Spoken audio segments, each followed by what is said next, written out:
The Mashiach Rabdon mentioned an incredible story about Rav Shach, his Rebbe, the Rishiv in Ponovich.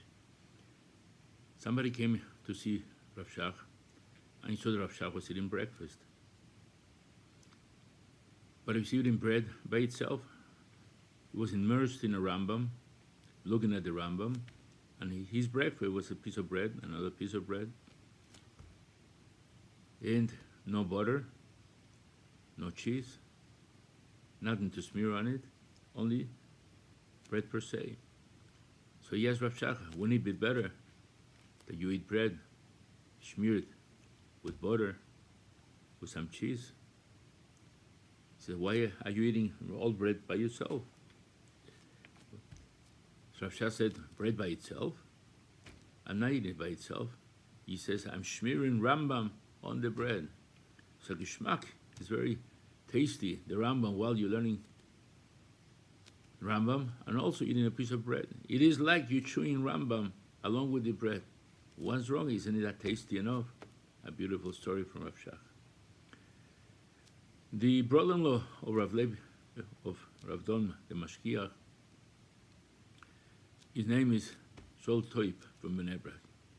Sol Toib himself is a person which always has Simchas HaChaim, although he has a lot of personal tzoros. And once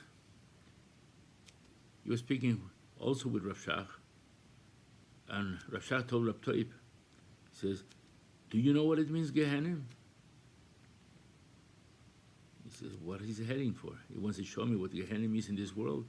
He says, I have exactly an example of how Gehenim looks. I was looking at a Rambam, a very difficult Rambam. And who speaks about the Rambam? The Maggid Mishneh, one of the commentaries. And then suddenly, Friday night, the light shuts off. There's no more light. I'm stuck. I have the Rambam, difficult Rambam.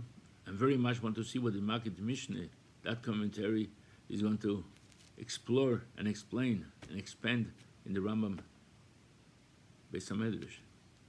So what did I do? He says, I look at little light.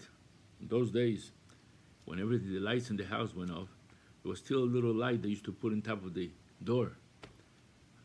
A little bulb, which is as big like a bulb of a flashlight, only to be able to illuminate a little bit the house and it should not be pitch dark. So Rav Shach says, I tried to read the Maggid Mishneh with a little light, didn't go. I went on a chair, and I brought myself closer and closer to that light with the Rambam right in front of that little light of the flashlight. And I tried a few words and did not go. That is Gehenim, Rav Shach said.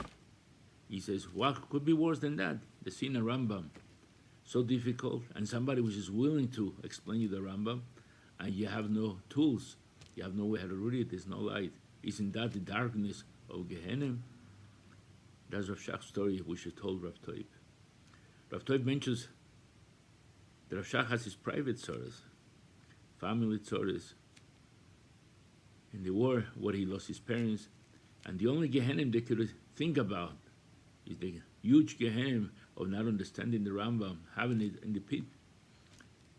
I have the way how to explain the Rambam, but I have no light. Isn't that the darkness of Gehenim?